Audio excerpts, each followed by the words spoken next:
Simula ito sa US, 1962.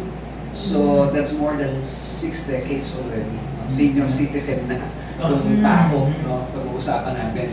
And I'm glad to share with you na itong ating materials na pinag-aaralan na sinishare ni Pastor Jimmy sa atin ay originally na-establish sa US, sa Florida, pero dahil sa 40 years na experience dito sa Philippines, bago mag-pandemic, nakabuo po tayo ng materials na made in the Philippines. Yung hawak yung materials, gawang Pinoy na yan. Pwede ba palakpakan natin ang Panginoon?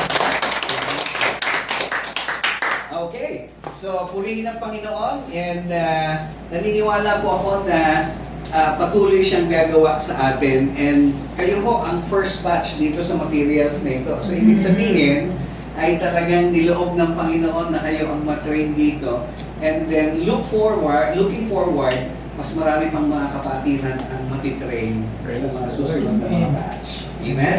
Amen! Kanina sabi ng mga naunang mga seniors, naku pastor, senior na kami.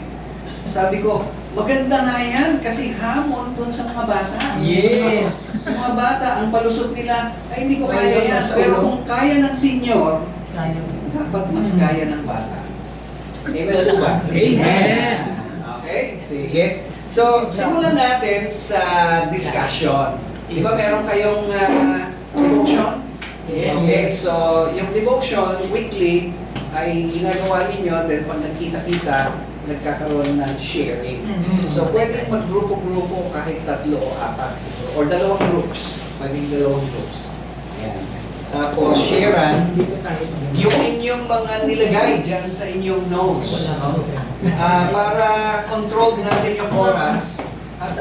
Ayan. Dito muna tayo sa number 1.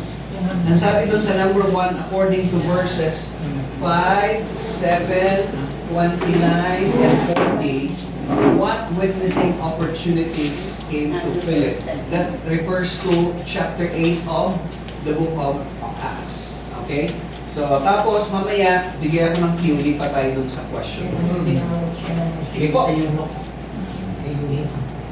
Share nyo lang kung ano yung naisulat nyo dyan sa notes ninyo. Wala ang notes. Ay, naman yan natin.